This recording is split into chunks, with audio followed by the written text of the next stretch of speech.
Prime Minister Shehbaz Sharif says Pakistan cannot continue to rely on loans, as constant borrowing weakens the economy and breaks its backbone. Speaking at the Future Investment Initiative conference in Riyadh, he urged stronger global cooperation to protect humanity from the painful consequences of inaction. Shehbaz praised Saudi Crown Prince Mohammed bin Salman for hosting the conference and said Pakistan has fully digitalized its tax system to curb corruption and ensure transparency. He said climate change continues to hurt Pakistan and called for rebuilding the economy through hard work, youth participation, and natural resources.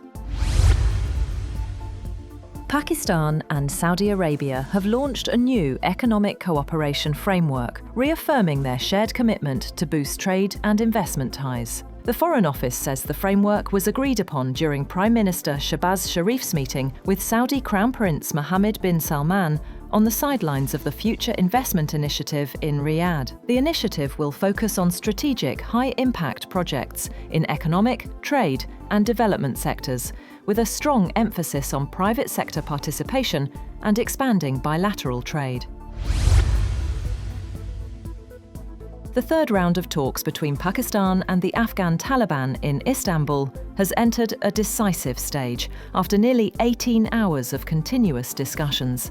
According to the latest information pouring in, Pakistan has reiterated that peace in the region is impossible without verifiable action against terrorists operating from Afghan soil. Islamabad emphasized that mutual trust depends on tangible results and not promises. Meanwhile, mediators confirmed Pakistan's stance as legitimate, but progress remains stalled as the Afghan delegation reportedly keeps shifting positions under instructions from Kabul.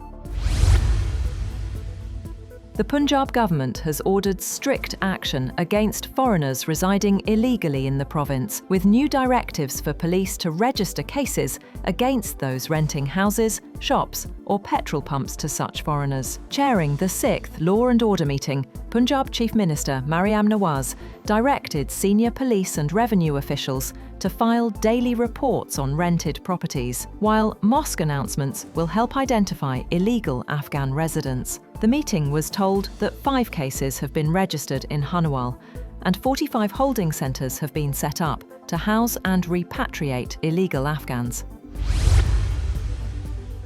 A hazardous cloud of toxic smog has once again gripped Lahore, pushing the city's air quality index to a staggering 422, a level classified as hazardous to human health. Hospitals have reported a surge in respiratory and eye-related illnesses as visibility dropped and life came to a standstill. The Punjab government has moved to shorten school hours as part of emergency measures, but anger is rising over what many see as too little too late to tackle Lahore's annual smog crisis. Meanwhile, no vehicle will be allowed to ply the roads of Lahore without a green sticker declaring it environment-friendly. The Punjab Environmental Protection Agency has announced a ban on all uncertified vehicles effective after November 15th. The move is part of the government's campaign to fight rising air pollution in Lahore. Environment Director General Dr. Imran Hamid Sheikh says exhaust testing is now mandatory in Lahore, and vehicles without a valid sticker or certificate will be seized on the spot.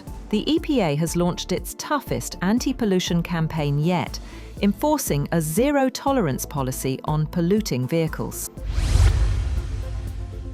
Political tensions continue to rise in Azad Jammu and Kashmir, as Prime Minister Chowdhury Anwar-ul-Haq refuses to resign, saying he will face the no-confidence motion head-on. Meanwhile, behind-the-scenes consultations among major political parties have intensified. The Pakistan People's Party has shortlisted 4 names for the new Prime Minister, with a final decision expected within 2 days. The Pakistan Muslim League Nawaz has decided to back the no-confidence motion, but will stay out of the new government. With numbers on its side, the People's Party is in no rush as political manoeuvring in Muzaffarabad reaches its peak.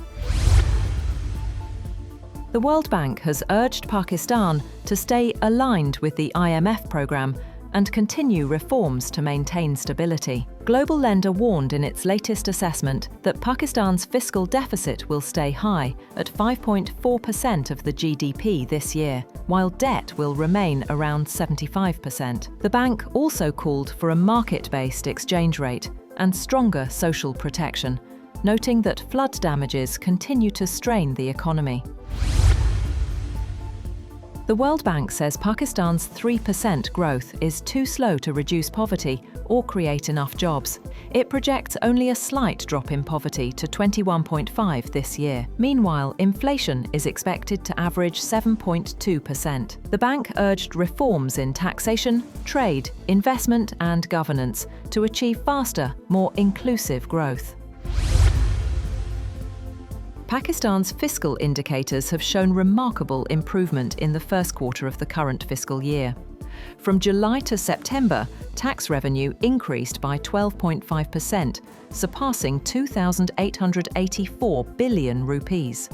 A Finance Ministry report has revealed that total expenditure rose by 7.6% to reach 1,760 billion rupees during the same period.